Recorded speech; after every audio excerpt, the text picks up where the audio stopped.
Saudara dan saudariku yang terkasih, Salam, selamat berjumpa dengan Renungan Harian Iona, Inspiration of New Apostolic. Damai sejahtera Tuhan Yesus Kristus menyertai kita.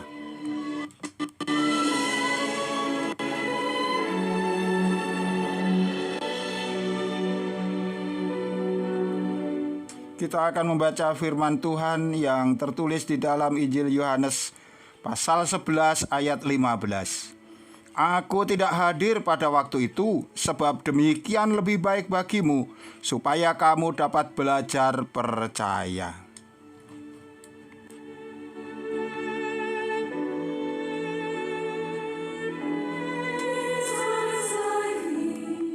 Saudara dan saudariku yang terkasih, siapakah di antara kita yang belum pernah merasakan bagaimana saat kita berdoa, tetapi kita merasa seperti doa-doa kita tidak didengar oleh Allah?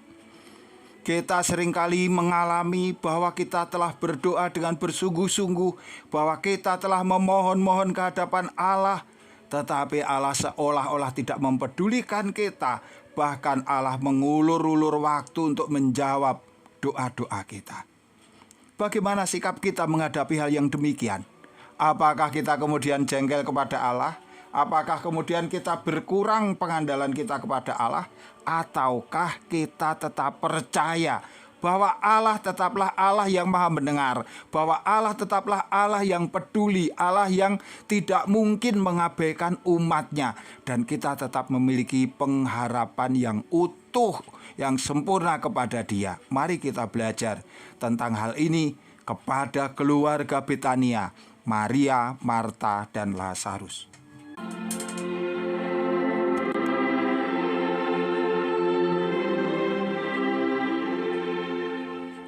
Ketika itu Lazarus sedang sakit keras. Dalam keadaan yang demikian, tentu saja saudaranya Maria dan Marta sangat bersedih hati. Mereka kebingungan, mereka khawatir dengan keadaan saudara yang sangat dikasihinya itu. Kini mereka teringat kepada Yesus. Dia yang dipercaya oleh kedua saudari kita sebagai Tuhan, sebagai Allah yang di situ memiliki kuasa. Mukjizat-mukjizatnya nyata di mana-mana. Orang yang buta melihat, orang yang lumpuh berjalan. Dan kini mereka ingin membawa saudaranya yang sakit dengan penuh pengandalan kepada Dia. Maka mereka mengutus utusan untuk menjumpai Tuhan yang berada di tempat yang lain. Begitulah akhirnya utusan itu sampai kepada Yesus dan mengatakan bahwa Lazarus sedang sakit keras. Ya, Yesus tahu bahwa Lazarus sedang sakit keras, bahwa kedua saudarinya menanti-nantikan dia untuk datang menjenguk ke Betania, bahwa mereka mengharapkan saudaranya itu disembuhkan. Tetapi apa yang terjadi? Tuhan Yesus tidak segera datang ke sana. Tuhan Yesus bahkan berlama-lama di tempat itu. Mengatakan, namun setelah didengarnya bahwa Lazarus sakit, ia sengaja tinggal 2 hari lagi di tempat di mana ia berada. Saudara dan saudari terkasih, jikalau Marta, Maria tidak memiliki pengandalan kepada Tuhan, pasti mereka sudah jengkel. Bagaimana tidak? Mereka menginginkan yang demikian, Yesus melakukan yang begitu.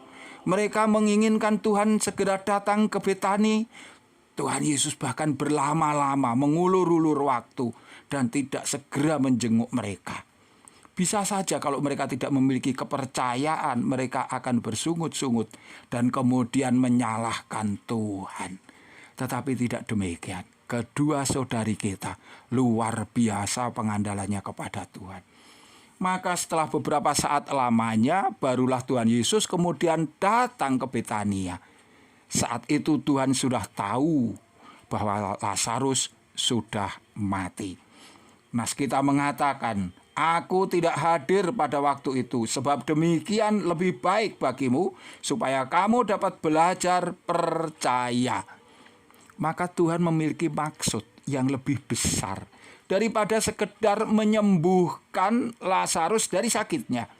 Tuhan memiliki maksud rencana yang lebih luar biasa daripada sekedar menghibur Maria dan Marta. Tuhan ingin menunjukkan siapa Dia dengan kuasa ilahinya.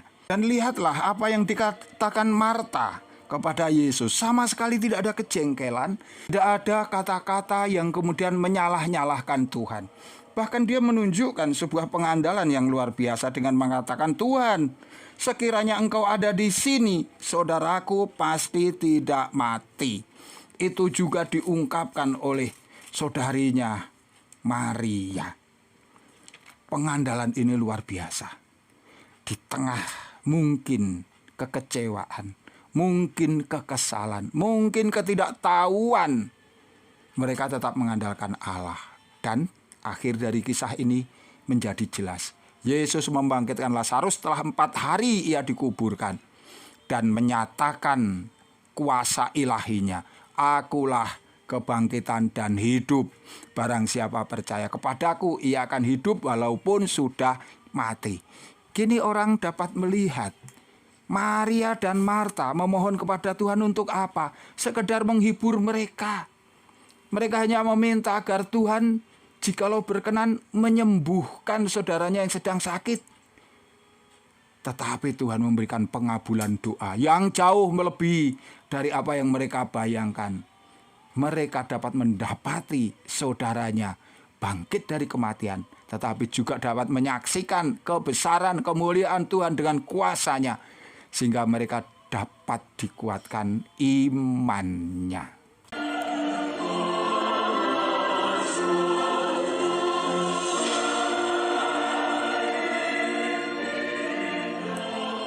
Saudara dan saudariku yang dikasihi Tuhan, mari kita belajar dari peristiwa ini. Suatu saat ketika kita berdoa, suatu saat Tuhan juga akan menguji kita. Tuhan seolah-olah tidak mendengar seruan kita. Tuhan seolah-olah tidak mempedulikan permohonan kita. Kita hanya memohon yang demikian. Kenapa Tuhan tidak segera mengabulkan? Kita hanya menginginkan agar Tuhan memberikan permohonan yang sederhana ini. Tetapi Tuhan bahkan mengulur-ulur waktu. Jangan kita menjadi jengkel. Jangan kita menjadi tidak percaya. Bisa jadi di sana Tuhan sedang melakukan seperti apa yang Tuhan lakukan kepada Maria dan Marta.